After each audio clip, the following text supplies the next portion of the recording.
There was a noisy hubbub as all the villagers gathered in the council lodge to debate a plan of action against the monkey invaders. Order!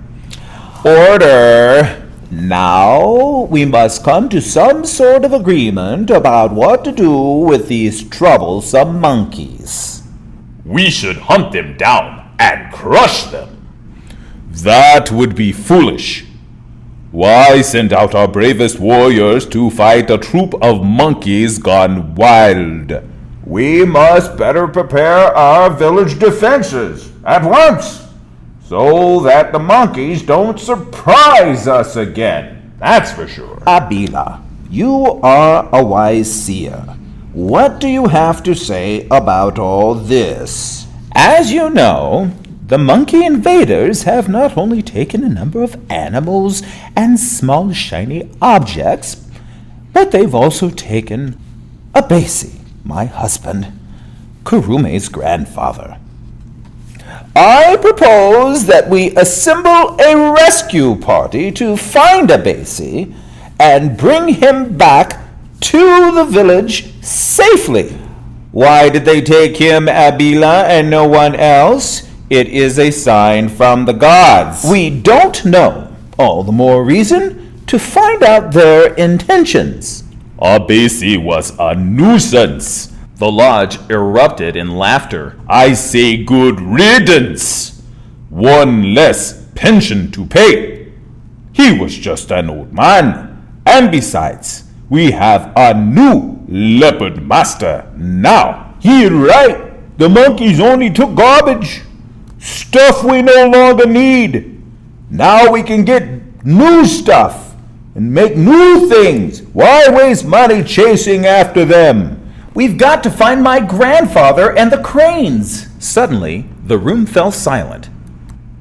The chief stood on wobbly legs with the assistance of a gnarly cane. Abilah, Karume, I am sorry for your loss. But your grandfather Abesi lived a long and glorious life.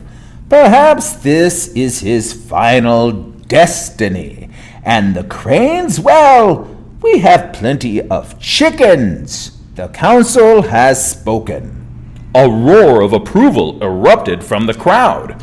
If that is the will of this council, then so be it. Karume and I will set out ourselves to find the monkey invaders, defeat them, and free the cranes and all of the beautiful things.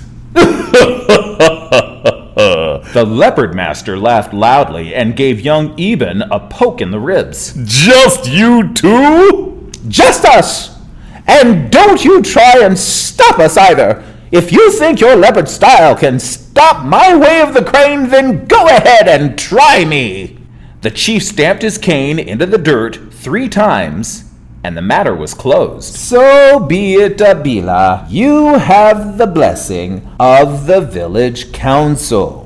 That very same morning, Fausticopolis sat in his throne room surrounded by piles of treasure. He toyed with tin soldiers, a model train. He was one bored monkey, that was plain. And then he thought to examine more closely a pile of burlap bags lying on the polished throne room floor. He took a bag by the bottom and turned it roughly upside down, when out of the bag popped the head of a beautiful white crown crane. The king and the crane stared at each other with equal surprise and curiosity. The crane flapped his wings, stretched and preened. Then the crane trumpeted a loud chuckle that made the king laugh. The king rushed to the other bags and uncovered the entire flock.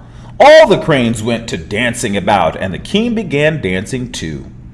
And then, on an unspoken signal, the cranes began walking briskly, flapping their wings, and as a flock rose on the air. The king was panicked, but in the whirlwind of activity, managed to keep just one bird in captivity as the remaining flock disappeared. Later, announcing the new finder of beautiful things, Bobo. The Monkey King was flocked by his servants. His tailor was busy working on a crane outfit for his master, measuring his arms very carefully as if he'd never done so before. Bobo, I have a new job for you. Go back down to the world below and bring me more of these cranes. Bring them all to me, go Bobo, or I will feed the crocodiles your bonobo brains. You will leave at once. Your king commands. Bring me all of the cranes, or I will cut off your monkey hands. The Monkey King wagged a finger at Bobo. Take as many soldiers as you need. Bobo, don't be weary. If you fail in bringing me all the cranes, you will pay dearly. You see, Bobo was ambitious. He desired more land and property. Being the royal finder of beautiful things would certainly keep him out of poverty, but now the bonobo had his fill of the king's appetite for novelty. Yet what was he to do? Only bring one or two? If he disobeyed a royal decree, down in the dungeon, the old man, the peddler, and Bobo would be 3.